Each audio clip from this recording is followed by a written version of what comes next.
Howdy, y'all. Well, first things first, gotta tell y'all, I'm not the biggest fan of political correctness. Don't really understand the term at all. I just don't get it. I think that if there's anything out there that's funny, everything should be able to be made fun of. So if you laugh at anybody else, don't feel bad when others laugh about you. For instance, I am often talking about my father. He is schizophrenic, and sometimes he honestly believes that he is Abraham Lincoln. Not kidding here. Sort of tragic, but it's freaking hilarious. I mean, he's got a whole lot of reasons and examples of why. I mean, he married a woman, my mother, named Penny, and who's on the penny, but Abraham Lincoln. He grew up on Clinton Street, stuff like that. And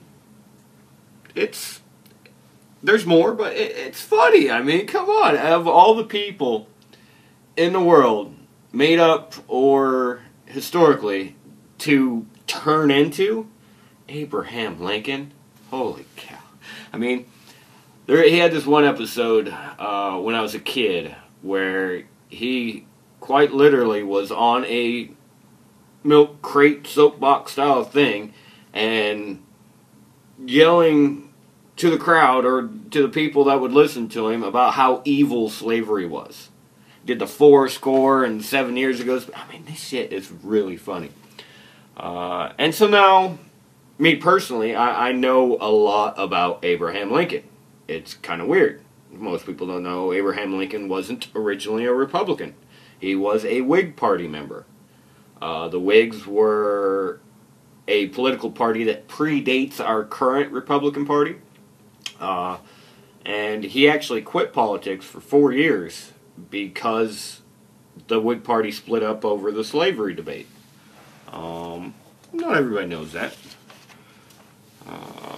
The other example I can give you about stuff I know about Abe Lincoln most people don't is my father used to, when he's like, I invented the first national holiday. And no kidding, Abe Lincoln did. He invented Thanksgiving, the national holiday of Thanksgiving, as an attempt to prevent the Civil War. He thought if he could get families together, they wouldn't fight each other. Well, that kind of blew up in his face now, didn't it? Because everybody knows that Thanksgiving is one of the biggest battles you can have in your family. I mean, come on. We get together, we start eating food, filling our gut, and then we drink, and all sorts of mayhem happens over Thanksgiving. So I'm sorry, Abe, that didn't work out for you. My birthday's coming up soon. I'm gonna be 33, and I'm stoked about it. I mean, I'll be honest. I mean, I hate getting old, but my knees falling apart. I have a hard time. I'll probably be walking with a cane pretty soon because I'm kind of tore up. But I've had fun with my life. This is great. But I love my birthday. My birthday is a great day because I was born on April Fool's Day. Now, I know that's not really a holiday. It's one of those, who cares, most people don't. But I love playing practical jokes. I love telling jokes. I like to entertain people. And so it's a great day to be born on. And, one of my favorite jokes I tell a lot is that my family was so cheap as a kid growing up, they always thought a good birthday present was a bad joke. And so I have thousands of really bad jokes stuck up in my head.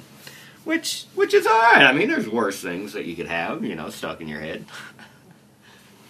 So I'm trying to figure out lately who the joke really is on. Myself or my mother. Being born on April Fool's Day. I mean, when she went into labor on March 31st, she called up her sisters and was trying to get a ride to the hospital, but of course, they just thought she was bullshitting. She didn't really, she couldn't really be giving birth right now. I mean, it's got to be a prank, right? So I was really minutes from being born inside of a taxi cab. So I mean that first point goes to me. I was messing with my mother on day one. I mean, haha, joke's on you. Now, next, you know, I am technically a bastard. I mean, my mother and father, they were married when I was conceived, and you know, for my sister when she was born. However, they divorced before I was born. So though I was conceived in wedlock, I was born out of wedlock, technically making me a bastard. Second point goes to Ma. Split household for the loss. I turned out okay, though, I think. I do alright. I mean, I'm kind of a bum, but what guy doesn't wish he could just bum around and do nothing all day, right? But no, I've managed to somehow convince her, hypnotize her, whatever, that she loves me, and we got married last September. And I love her to death, and you know, I think she loves me. Who really knows what's going on in another person's head? But it really hasn't been easy. It's had its rough points. I mean, honestly, I think that we started off way too great, way too big, having too much fun, too early, too soon, because we actually honeymooned in Scandinavia, Sweden, Denmark, and Norway. Loved it. It was a great trip. Saw a whole bunch of castles, saw a whole bunch of statues and marble, and a whole bunch of gorgeous paintings. And I mean, the people were very, very cool. But then, of course, we flew home from Copenhagen, and to leave a beautiful city like that and pull into Newark, New Jersey airport, and that would depress anybody, right? I mean, that's how. My bad. This one is more than likely my fault. I should take the blame for this one. We were dating for a good 12 years before I finally asked her to marry me. We had a couple split ups, but nothing too serious. We loved each other, and we always got back together, and I think we're in love now, still. I mean, the very first time I came to New York City for a major thing, not just a visit, was I took leave from the Navy, and I was actually in Times Square for the new millennium, for Y2K. You know, I wanted to, like everybody else who was down there in that freezing cold 10-degree weather, I wanted to see what would happen when all the computers stopped, when everything froze up and just didn't work. And like everybody else, I was disappointed, because nothing happened. It was just all that fear, all that hysteria for nothing. It was a really bad joke. One more played on us by the government. It's not fair.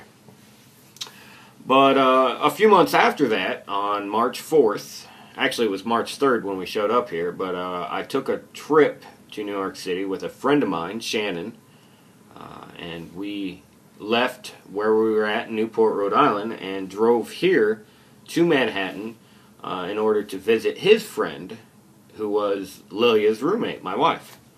And we were just going to make a trip out of it. I mean, that first night we went to a pool hall, and I met this girl in leather pants, and I still have it. Never did anything with a girl. I got her number. That was about it. But I really liked Miss Leather Pants. I still have very good memories of her. The next morning, I was lying on the floor, sleeping in this red comforter, all snuggled up, and this girl unlocks the door and walks in, and she comes into the apartment, and that is when I first saw Lilia. So I met my wife on her apartment floor.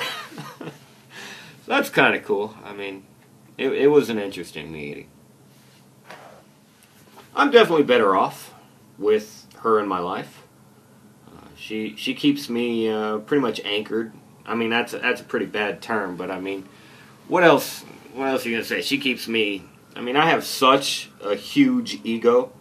My head could swell up so high that I'd probably float off and be hit by another meteor. You know, I could be kind of a superhero that way, I guess. I mean, I could fly up and, it's a bird, it's a plane, no, it's Ego Man! But, that's me. I am my biggest fan. It's just something I've always been. I have a very high image of myself. Marriage isn't easy. It's not. I haven't had a child yet, but if you were to have a baby, I mean, a woman's basically got to pass a watermelon through her. That's got to be hard. I'm glad I don't have to do that. I thank whoever is out there that I was born a male every time I wake up in the morning. But as a man who does find women attractive, I am currently having a really tough situation. I am taking a drawing, it's just a really basic drawing class from the new school, and there are quite a few sophomore, junior, freshman girls, so anywhere between 18 and 20 in this class. And I'll be honest, they're cute, they're fun to look at. I'm a guy, I can't help it. But just a couple weeks ago, this one very sweet girl, she asks me if I want to hang out sometime. I point her to the ring and say, I'm sorry, but I'm married. And she's like, oh, I don't mind that you have a wife. I mean, you're still allowed to have friends, right? And I told her, no, I really couldn't, because I don't personally trust myself. I'm an 18, 19-year-old girl. But, so that's kind of cool. I kind of wish I really was doing the Jim Carrey yes man thing where you can't say no at all at that point, because, wow, she was tempting. She was really tempting. But I couldn't have ever done anything about it. I mean, it's not that I'm chicken or yellow or anything. It's just, I couldn't do that to my wife. But talk to anybody and they'll tell you I very rarely think before I do anything, but that's like most men, so that's no big deal. Before I'm done here, I had one last parting story for you. It's the funniest story in my life. It was during a time where I was going through Nuclear Field A School. This is a true story. This person really existed.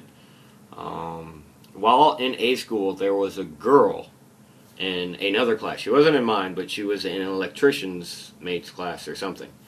And your rank while you're going through school is Seaman, S-E-A-M-E-N. But this girl's last name was Guzzler, G-U-I-S-L-E-R, Guzzler. And so she was quite literally called Seaman Guzzler at every roster call. That's just, oh, you gotta feel sorry for the gal. She was cute. Just too bad.